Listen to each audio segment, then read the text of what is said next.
ദൂരയായിരുന്നില്ലേ നീ അന്നും എൻ മൗനത്തിൻ നോവിന്റെ കിളുന്തുകൾ വിരിയാൻ തുടങ്ങവേ. ശരി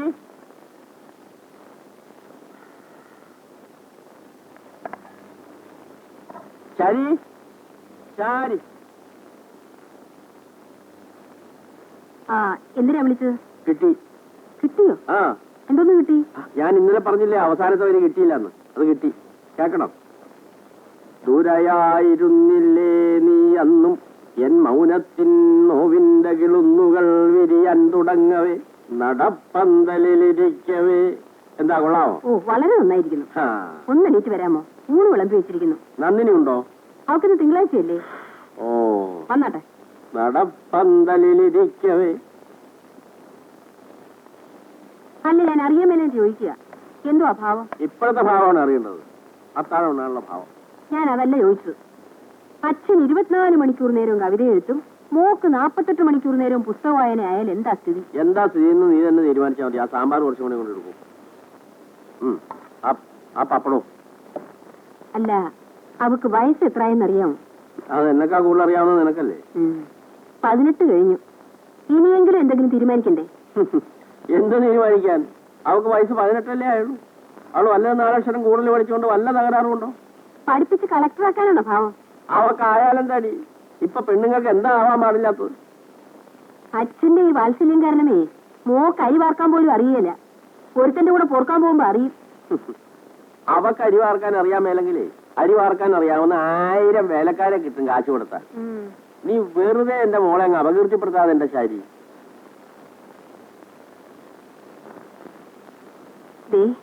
ഞാനൊരു കാര്യം പറയാന്ന് വിചാരിച്ചാ ഇത്രയും പറഞ്ഞത്. ഇത് ആമുഖമായിരുന്നോ? അപ്പൊ എന്താ കാര്യം? മോഹനൻ ലേവി വന്നിട്ടുണ്ടല്ലോ. അവൻ അവളുടെ മുറച്ചെറുക്കനാണല്ലോ. ആണ്. എല്ലാവർക്കും സമ്മതമുള്ള ബന്ധുവാണല്ലോ. അതെ. അവൻ ഇത്തവണ ലീവ് കുറച്ച് അധികം ഉണ്ടെന്ന് കേട്ടു. അങ്ങനാണെങ്കിലേ പോകുന്നതിന് മുമ്പ് അവന് നടത്തിയാലെന്താ? നടത്തിക്കളയാ. എത്ര നിസ്സാരമായിട്ടങ്ങ് പറഞ്ഞു. നമ്മൾ നടത്തിയാ മതിയോ? പെണ്ണ് സമ്മതിക്കണ്ടേ? എന്താ കാര്യം? ഞാൻ ഇന്ന് അവളോട് സംസാരിച്ചു. അവൾക്ക് കല്യാണം ഇപ്പോഴെങ്ങും വേണ്ടെന്ന്. എന്റെ ശാരി, നീ ഇത് കേട്ടങ്ങ് പരിഭ്രമിച്ചാലോ? ലോകത്തിലെല്ലാ പെൺപിള്ളേരും പറയുന്ന വാചകം അവളും പറഞ്ഞു എന്നേ ഉള്ളൂ. അതെ, എന്റെ അമ്മാവൻ വിവാഹാലോചനയുമായി നിന്റെ വീട്ടിൽ വന്നപ്പോ അന്ന് നീ പറഞ്ഞതും ഇതേ വാചകം തന്നെയാ. എന്നിട്ട് നിശ്ചിത സമയത്ത് നമ്മുടെ വിവാഹം നടന്നില്ലേ? നന്ദിനി ചേച്ചി ഉറങ്ങിയോ? ഉറങ്ങി. എന്താ ഓണത്തണോ? നന്ദിനി ചേച്ചി പുസ്തകം മാറാൻ തന്നിരുന്നു. ഇന്ന് വായനശാല ഒഴിവാ. പോ. നിനക്ക് ആ ചെറുക്കനോട് ഇത്ര വിരോധം ഉണ്ടോ? അവിടെ ഏജന്റാ. വായനശാലയിലെ പുസ്തകം മുഴുവൻ ഇവിടെ കൊണ്ട് തട്ടാവുന്ന ഏറ്റ പോലെ. നിനക്ക് ഈ അക്ഷരങ്ങളോട് ഇത്ര വിരോധം എന്താ? ആർക്കും വേണ്ടാത്ത ജൂഡ്. നല്ല പരമരസ്യം പുസ്തകം. നീ വായിച്ചിട്ടുണ്ടോ? എന്നെ കൊണ്ടൊന്ന് പറയിപ്പിക്കരുത്. ഊണ് വെച്ചിട്ട് എണീച്ചാട്ടെ.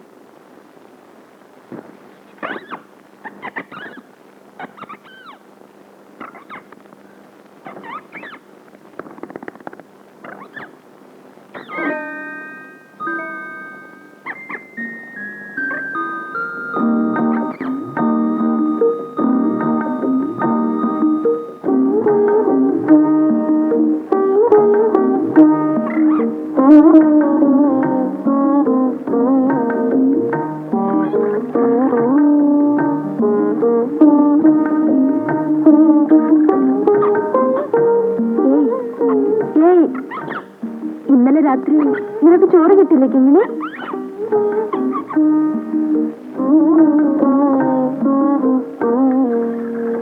ഇന്നലെ രാത്രി കിങ്ങിണിക്ക് ചോറ് കൊടുത്തില്ലേ അമ്മേ?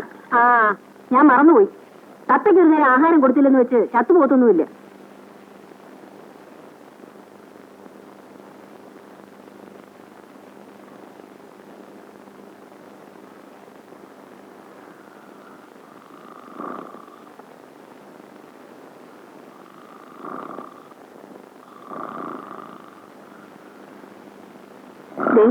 ഒന്ന് നീച്ചി.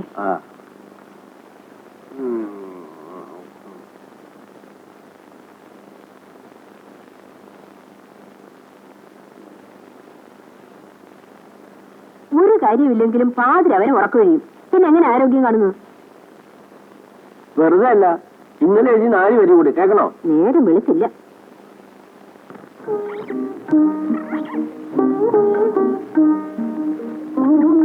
ഇന്നലെ രാത്രി നിനക്ക് വിശന്നു കിങ്ങിണി? ഞാൻ കുറച്ച് നേരത്തെ ഉറങ്ങിപ്പോയി. രാവിലെ അമ്മയുടെ ദേഷ്യം കിട്ടു കിങ്ങിണി. ഇനി നന്ദനക്കുട്ടി കുളിക്കാൻ പോട്ടെ.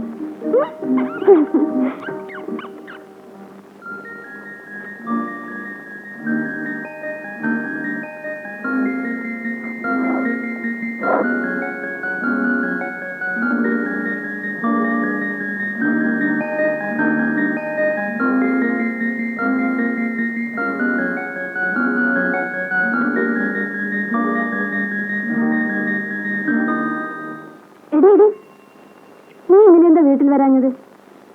വീട്ടിൽ ഞാനും ചേട്ടൻ എന്തുമാത്രം കാത്തിരുന്നെന്നറിയാമോ? ഇന്നലെ അച്ഛൻ ഒരുപാട് പാർട്ടി എഴുതി കൊടുക്കേണ്ടി വന്നു. സമയം കിട്ടിയില്ല. അതെ, ഞാൻ പറഞ്ഞ പുസ്തകം നീ വാങ്ങിയോ? അന്വേഷിക്കാൻ വേറെ സ്ഥലമൊന്നുമില്ല. ഇയാൾ എഴുതുന്നത് ഇത്ര രസമാണോ? ഒറ്റ ബുക്ക് സ്റ്റാളിൽ ഈ പഹ്യന്റെ പുസ്തകമില്ല. ഒരു പക്ഷേ അടുത്ത ആഴ്ച വന്നേക്കുമെന്നാ പറഞ്ഞത്. ലത ഇന്ന് വൈകിട്ട് വരുമോ? അയ്യോ, ഇന്നിനി വരാനൊക്കത്തില്ല. ചേട്ടന് ഞാൻ വൈകുന്നേരം ചക്കവിലുണ്ടാക്കി കൊടുക്കാമെന്നാണ് പറഞ്ഞിരിക്കുന്നത്. അപ്പച്ചയോട് പറഞ്ഞാൽ മതി നാളെ വരുമെന്ന്. അയ്യോ, സമയം ഒരുപാടായി. അക്കമമിസിന്റെ ക്ലാസ്സാ. താമസിച്ച് എന്നാൽ പോതന ചാടും. പോട്ടെ.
അമ്മാവനില്ലേ എന്നൊരു കുട്ടി?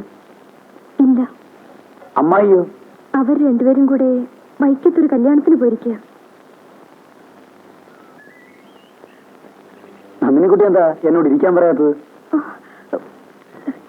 ഇരിക്കോ? ഇവിടെയോ?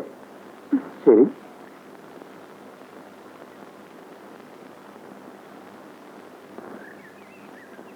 നന്ദിനിക്കുട്ടി എന്താ ഇന്നലെ അമ്പലത്തിൽ ചെണ്ടപ്പോ എന്നെ മൈൻഡ് ചെയ്യായിരുന്നത്? ഞാൻ ഇന്നലെ വൈകുന്നേരം 30 പൈസയുടെ ബ്ലേഡ് വാങ്ങി ഷേവ് ചെയ്ത് തണുത്ത വെള്ളത്തിൽ മുങ്ങിക്കുളിച്ച് അമ്പലത്തിൽ വന്നത് ദൈവത്തിനെ കാണാനൊന്നുമല്ല. അല്ലെങ്കിലും പുള്ളിക്കാരനിൽ പണ്ടേ എനിക്ക് വലിയ വിശ്വാസമൊന്നുമില്ല. നന്ദിനിക്കുട്ടിയെ ഒറ്റയ്ക്കാണ്ട് സംസാരിക്കാമല്ലോ എന്ന് കരുതിയാണ്. നന്ദിനിക്കുട്ടി ലേശം പോലും മൈൻഡ് ചെയ്യാതെ പോയപ്പോൾ വാസ്തവത്തിൽ എനിക്ക് വിഷമം തോന്നി കേട്ടോ. ഞാൻ അടുക്കളയിലേക്ക് പോവാ.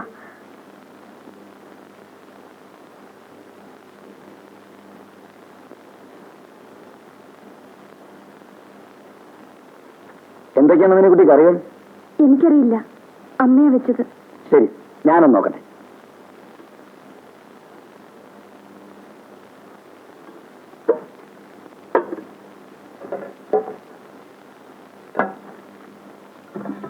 ഇന്ന് അവിയൽ വെച്ചില്ലേ?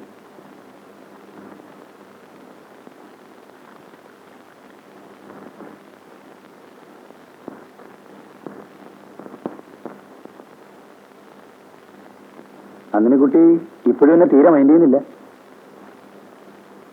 നന്ദിനിക്കുട്ടി എന്താ എന്നോടൊന്നും മിണ്ടാത്തത്? ഞാൻ എന്ത് മിണ്ടാനാ? ഞാൻ വന്ന എന്തിനാണെന്ന് ചോദിച്ചൂടെ? എന്തിനാ? നന്ദിനിക്കുട്ടിക്ക് സ്വപ്നങ്ങൾ തരാൻ.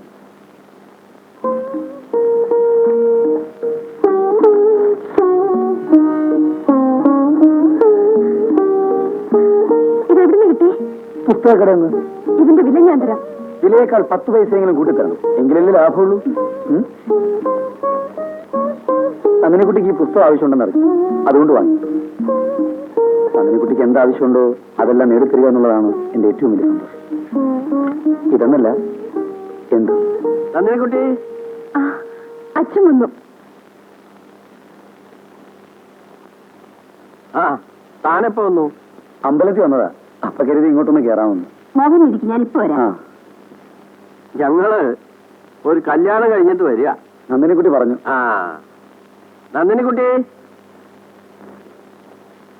ഇന്നാ ഇത് ജാതി തയ്യ ഒന്ന് വെള്ളത്തിട്ട് വെക്ക്. നാളെ അടുക്കളയുടെ പടിഞ്ഞാറ് വെച്ച് നടാം.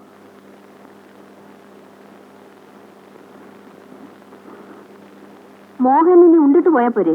വേണ്ടമ്മായി, ഞാൻ അടുക്കളയൊക്കെ കയറി നോക്കി. ഇന്ന് അവിയലില്ല. അവിയലില്ല ഉണ്ണാൻ എനിക്ക് വിഷമമാണ്. ആ അത് പറഞ്ഞപ്പോഴാണ് ഓർത്തത്. ഇന്നത്തെ കല്യാണ സദ്യക്ക് വിളമ്പിയ അവിയല് ബഹു വിശേഷമായിരുന്നു. ആ ചോറിന് മാത്രം സ്വല്പം വേവ് കുറവായിരുന്നു. അല്ലേടി? അതാ അതിന്റെ പാകം. മോഹൻ ചായ കുടിച്ചോ? ഒന്നും വേണ്ടമ്മായി, ഞാൻ ഇറങ്ങുക. ഇപ്പൊ തന്നെ നേരെ ഒരുപാടായി. നിക്കണോ, താൻ ഇത്ര ധൃതി പിടിച്ചു പോയിട്ട് എന്ത് ചെയ്യാൻ പോവാ? തന്റെ ലീവ് എന്ന് വരെയുണ്ട്? 2 മാസത്തോളം ഉണ്ട്. പിന്നെ കവിത വായിക്കാറുണ്ടോ? ഉണ്ട്. അമ്മാവൻ എഴുതിയ 3 കവിതാ സമാഹാരങ്ങളും ഞാൻ വായിച്ചു തീർത്തു.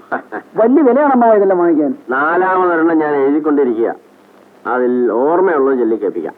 കാലം കാലടി വച്ചു വേഗമകലും നേരത്തും ഈ രഥ്യതൻ ഓരത്തോമനമോഹകന്യകളുമായി മേളിച്ചുമേവുന്നു ഞാൻ.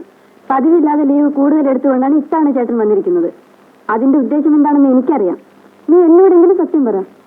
നിനക്ക് മോഹൻ ചേട്ടൻ ഇഷ്ടമല്ലേ? എടി, നീ മനസ്സിലുള്ളത് പറ. ഇഷ്ടമല്ലേ? എനിക്ക് ഇഷ്ടമാണ്. പിന്നെന്താ? പക്ഷേ എന്താ പക്ഷേ? ഞാൻ നിന്നോട് സത്യം പറയാം. പക്ഷേ കളിയാക്കരുത്. ഇല്ല, എന്റെ ഏറ്റവും വലിയ ആഗ്രഹം ഒരു സാഹിത്യകാരനെ വിവാഹം കഴിക്കാനാണ്. നിനക്ക് ഭ്രാന്താണോ കുട്ടി? നീ ഇവരൊക്കെ പറ്റി എന്താ ധരിച്ചു വെച്ചിരിക്കുന്നത്? എഴുത്തും പ്രശസ്തിയൊക്കെ ഉള്ളൂ, എല്ലാം പട്ടിണിയാ. നിനക്ക് 3 നേരം ഭക്ഷണം കഴിക്കണമെന്ന് ആഗ്രഹമില്ലേ? എനിക്ക് എന്ത് തന്നെ വന്നാലും അത്തരത്തിലുള്ള ഒരു ജീവിതമാണ് എനിക്കിഷ്ടം. ഒരു എഴുത്തുകാരന്റെ കൂടെ താമസിക്കുക എന്നാൽ എന്ത് രസമാണെന്ന് നിനക്കറിയാമോ? അദ്ദേഹം ഓരോ കഥകൾ എഴുതുമ്പോഴും ഉറക്കം വിളിച്ച് കൂടെയിരിക്കാൻ, കഥ ചർച്ച ചെയ്യാൻ, കഥയുടെ പകർപ്പെഴുതി കൊടുക്കാൻ. നിനക്കേ ഹിസ്റ്ററിയ ഞാൻ പറഞ്ഞ ആരോടും പറയരുത് കേട്ടോ. ഞാനെന്റെ ചേട്ടനോട് പറയും. എന്റെ ചേട്ടന് വെള്ളം കുടിപ്പിക്കാൻ ഞാൻ സമ്മതിക്കുകയല്ല. വാ, നമുക്ക് പോകാം. ശാരി,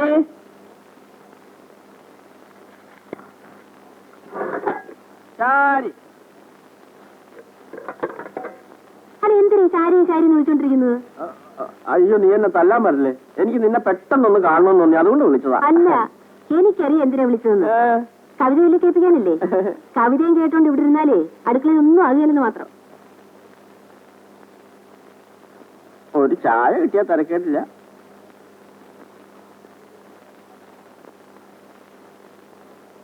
നന്ദിച്ചുണ്ടോ? ഇല്ല,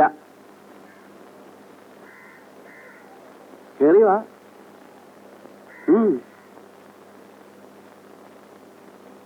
നീ ഏത് ക്ലാസ്സിലാ പഠിക്കുന്നത്? 4. കവിത കേൾക്കാൻ ഇഷ്ടമാണോ? ഇരിക്കെ. വടവൃക്ഷത്തിനിലയിൽ പ്രളയക്കടലിന്നലകളിൽ ഉലയാൻ ഇലയിൽ മയങ്ങാൻ പുതിയോരുലകം സ്വപ്നം കാണാൻ. മനസ്സിലായോ എനിക്ക്?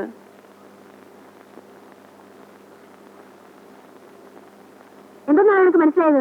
വെറുതെ ഇരുന്ന് തലയാട്ടുന്നത്. അല്ല, ഞാൻ അറിയാൻ വേണ്ടി ചോദിക്കുക. കവിത എഴുതാൻ എഴുതിയാ പോരെ? വഴിയെ പോകുന്നതിനെ വിളിച്ച് ചൊല്ലി കേൾപ്പിക്കണോ? അല്ല പിന്നെ.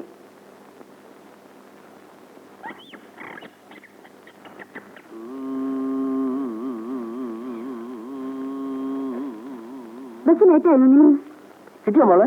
എനിക്കായതുകൊണ്ട് കിട്ടി. അത് റിസർവ് ചെയ്തിരുന്ന. ഉള്ളൂരിന്റെ ഉമാകേരളം ലത വായിച്ചിട്ടുണ്ടോ? വായിക്കണമെന്ന് പലതവണ വിചാരിച്ചതാ. അന്നൊന്നും കിട്ടാനില്ലായിരുന്നു. അമ്മാവൻ, ഞാനിപ്പം വരാം. ഉള്ളൂർ ആരാന്നറിയണമെങ്കിൽ ഉമാകേരളം വായിക്കണം. നീ എന്നെ രക്ഷിച്ചു വന്നിന് കുട്ടി. അല്ലെങ്കിൽ അമ്മാവൻ കവിത വായിപ്പിച്ചെന്നെ വധിച്ചേനെ. ഞാൻ ഇന്ന് കാണാനായിട്ട് വന്നതാ. കാര്യം എന്താന്ന് പറ. വേണുവേട്ടന്റെ കത്തും ഫോട്ടോയും വന്നു. അടുത്ത മാസം ലീവിൽ വരുമെന്ന്. അതിന്റെ അർത്ഥം നിനക്ക് മനസ്സിലായോ? നീ വേണുവേട്ടനെ കണ്ടിട്ടുണ്ടോ? പണ്ടെങ്ങോ കണ്ടതാണ്. ഇപ്പൊ ഓർമ്മയില്ല. എന്നാ ഇപ്പൊ ഒന്ന് കണ്ടു നോക്ക്. ദേ, കണ്ണു വിടരുത് കേട്ടോ. എടി, നീ തന്നെ പറ. ഇവിടുന്ന് പോകുമ്പോ ഈർക്കിന് പോലെ ഇരുന്നതാ. അവിടുത്തെ ചപ്പാത്തിയൊക്കെ അടിച്ചു കയറ്റി അങ്ങ് ചേർത്തു. മതി മതി, അമ്മ അന്വേഷിക്കും. നീ വാ. നാളെ എപ്പോഴാ മോളെ പ്രസംഗ മത്സരം? വൈകുന്നേരം 5 മണിക്ക്. ഓ പതുക്കലോടി. എന്താ വിഷയം?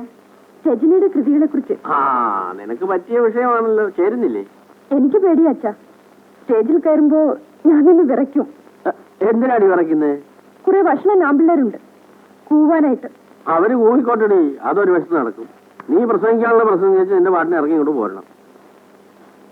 അച്ഛൻ പറഞ്ഞതുകൊണ്ട് നാളെ ഞാനും പ്രസംഗിക്കാൻ പോവാ. എന്താ ഇന്ന് അച്ഛനും മോക്കൊന്നും വേണ്ടേ?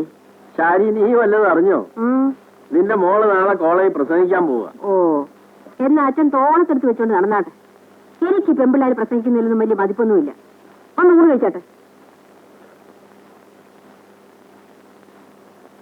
രജനി എന്ന ഈ എഴുത്തുകാരൻ ജീവിതം കണ്ടിട്ടില്ല, ജീവിതം എന്തെന്നറിയില്ല. കുറെ മലയാള പദങ്ങൾ കൊണ്ടുള്ള കസർത്താണ് അദ്ദേഹത്തിന്റെ കൃതികൾ. വാക്കുകൾ സാഹിത്യം സൃഷ്ടിക്കുന്നില്ല. മനുഷ്യജീവിതം കണ്ണും കാതും തുറന്ന് നിരീക്ഷിക്കുന്ന ഒരാളിന് മാത്രമേ ആത്മാർത്ഥമായ സാഹിത്യ സൃഷ്ടി നടത്താനാവൂ. രജനിക്കതിന് കഴിയില്ല. അദ്ദേഹത്തിന്റെ ഏതെങ്കിലും ഒരു കൃതി സാഹിത്യം എന്ന വിഭാഗത്തിൽ പെടുത്താമോ എന്ന് ഞാൻ സംശയിക്കുന്നു.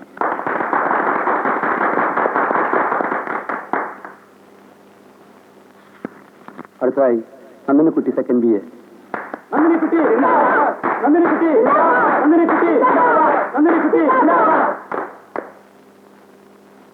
രജനിയുടെ കൃതികൾ വായിച്ചു മനസ്സിലാക്കാത്ത ഒരാളാണ് ഇപ്പോൾ സംസാരിച്ചത്. രജനി സാഹിത്യകാരനല്ല എന്ന് പറയാൻ അക്ഷരം അറിയാവുന്ന ആർക്കും സാധ്യമല്ല. അദ്ദേഹത്തിന്റെ ഓരോ വാക്കിലും അക്ഷരത്തിലും അനിർവചനീയമായ മധുരം ആദേശം ചെയ്യപ്പെട്ടിരിക്കുന്നു. രജനിയുടെ തൂലികയിൽ നിന്ന് അടർന്നു വീഴുന്നത് എന്തും സാഹിത്യ തരികളാണ്. എന്റെ മാന്യ സഹോദരനോട് എനിക്ക് സഹതാപമേ ഉള്ളൂ.